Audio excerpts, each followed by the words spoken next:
নমস্কার, রান্নাঘর ৪০৮ এর আরও একটি নতুন ভিডিওতে সবাইকে স্বাগত। আজকের রেসিপিটা একদম অন্যরকম। সম্পূর্ণ দেখতে হলে প্রথম থেকে শেষ অবধি দেখুন। এজন্য আমি রেসিপিটার জন্য ভেজে রাখা মাছ এবং মাছের মাথা নিয়ে নিয়েছি এবং কয়েকটি ঘরোয়া উপকরণ যেমন আদা জিরে বাটা, তার সঙ্গে আমি তেঁতুল ভেজাতে দিয়েছি এবং পাকা তেঁতুল, চেরানো লঙ্কা, সর্ষে বাটা এবং কিছু পেঁয়াজটা আমি এই তেলে মাছ ভাজা তেলের মধ্যে ছেড়ে দিয়েছি এবং মাছ ভাজা তেলের সাথে এর মধ্যে আমি চেরা লঙ্কাটাও অ্যাড করে নেব। এবারে আমি এটাকে লাল করে ভাজার জন্য রেখে দেব।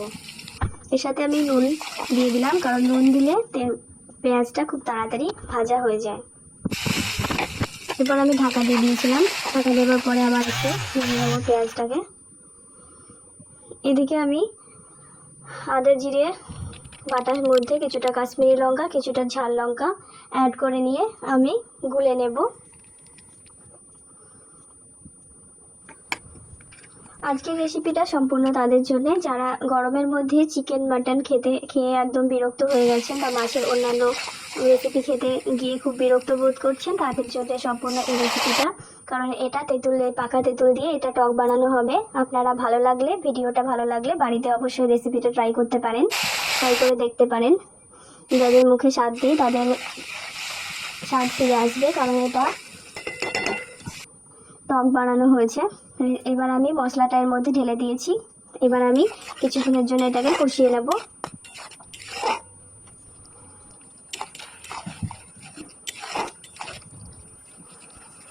তো দেখুন, মশলাটা কষাতে গিয়ে কি সুন্দর একটা কালার এসেছে। মশলার এই কালারটা আমার ভীষণই ভালো লাগে। মাছের টক কিন্তু বিভিন্নভাবে বানানো যায়, যেমন পেঁয়াজ ভেজে মাছের তেঁতুলের জলটা ঢেলে মাছ ভাজাটা দিয়েও বানানো যায়, কিন্তু আমি এখানে একটু মশলা দিয়ে ট্রাই করলাম, কারণ মুখে স্বাদ ফেরানোর জন্য আমার কাছে মশলা দেওয়াটাই একটু ইম্পর্টেন্ট বেশি।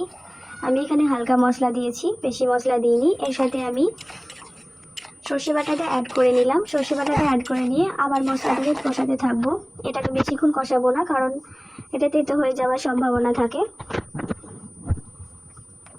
এদিকে আমি তেঁতুলগুলোকে ভালো করে গুলে নিচ্ছি জলের সাথে। তো দেখুন, তেঁতুলগুলো জল প্রায় রেডি। তেঁতুলগুলোকে আমি ভালো করে ছেঁকে নিয়েছি। এদিকে আমার মশলাটাও রেডি।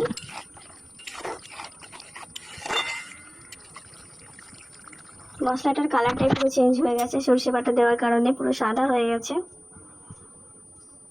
এবার আমি এর মধ্যে মাছগুলো ঢেলে দেবো, ভেজে রাখা মাছগুলো ঢেলে দেওয়ার পরে আমি এটাকে ভালো করে নাড়িয়ে নেব।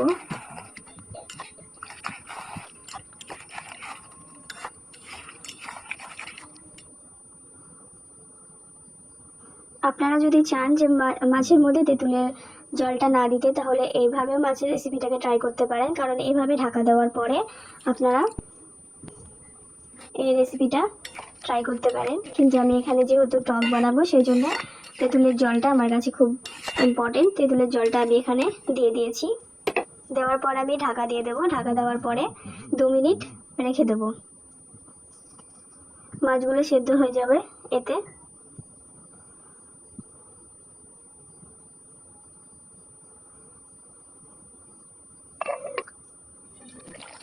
তো দেখুন, মাছগুলো কত সুন্দর সেদ্ধ হয়ে গেছে।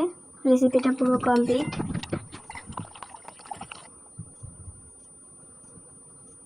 এবার আমি ঢেলে নিয়েছি। ঢেলে নেওয়ার পর পুরো কালারটাই পুরো চেঞ্জ হয়ে গেছে। ধন্যবাদ প্রথম থেকে শেষ অবধি সাথে থাকার জন্য। যদি রেসিপিটা ভালো লাগে বাড়িতে এভাবে আপনারা ট্রাই করতে পারেন। ভিডিওটি ভালো লাগলে চ্যানেলটি সাবস্ক্রাইব করে পাশে থাকবেন। ততক্ষণের জন্য টাটা, দেখা হচ্ছে নেক্সট ভিডিওতে।